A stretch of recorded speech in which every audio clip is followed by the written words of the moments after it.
অন্তরচক্ষু খুলে দেওয়া হবে, তার কবরে আযাবগুলো দেখতে থাকবে।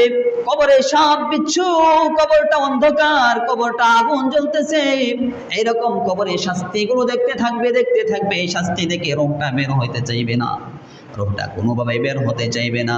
আজরাইল আলাইহিস সালাতু ওয়াস সালাম ওই বদখারকে এমন জোরে তার রূহটাকে থাবা দিয়ে ধরবেন, এমন জোরে ধরে টান দিবেন গো, তার কলিজা ছিঁড়ে তার রূহটাকে বের করে ফেলবেন।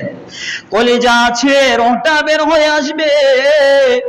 এই রূহটাকে নিয়ে সালার বস্তার ভেতর দেওয়া হবে। দুর্গন্ধযুক্ত সালার বস্তা, দুর্গন্ধ ময়লাযুক্ত কাপড়ের ভেতর তার রূহটাকে পেঁচাইবে।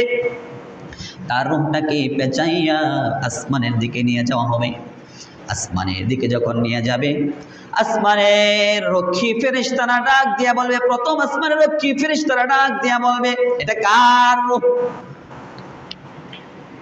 এটা কোন সন্তানের রূহ? ফেরেশতারা বলবে, ফুলান ইবনে ফুলান, অমুকের সন্তান অমুক। আপনার আমার বাবার নাম নিয়ে বলবে, অমুকের সন্তান অমুক, অমুকের মেয়ে অমুক, এরকম ভাবে নাম ধরে বলতে থাকবে। ফেরেশতারা বলবে, এখান থেকে নিয়ে যাও, এই রূহটাকে এখান থেকে নিয়ে যাও। এর গন্ধ এত তীব্র, এর গন্ধ এত বিশ্রী, আমরা সহ্য করতে পারতেছি না। এই রূহের গন্ধ আমরা সহ্য করতে পারতেছি না। এই আত্মার এত খারাপ গন্ধ, খবিস আত্মার এত খারাপ গন্ধ, আমরা এই আত্মার গন্ধকে কোনোভাবে বরদাস্ত করতে পারতেছি না। নিয়ে যাও, একে নিয়ে যাও। প্রথম আসমানে নিয়ে যাওয়ার পর আল্লাহ সুবহানাহু ওয়া তাআলা ফেরেশতাদেরকে ডাক দিয়া বলবেন, ও আমার ফেরেশতারা রে,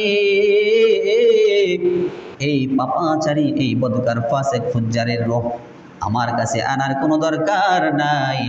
উকতুবি কিতাবা ফি সিজ্জিন, উকতুবি কিতাবা আবদি ফি সিজ্জিন।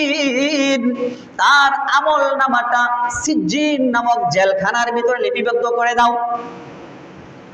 সিজ্জিন নামক জাহান্নামের ভিতরে তার আমল নামাটা লিপিবদ্ধ করে দাও। তাকে আমার কাছে আনার কোনো প্রয়োজন নাই, আমার কাছে আনার কোনো দরকার নাই। আল্লাহ তাআলা বলবেন, এই বান্দার রূহ আমার কাছে আনার দরকার নাই,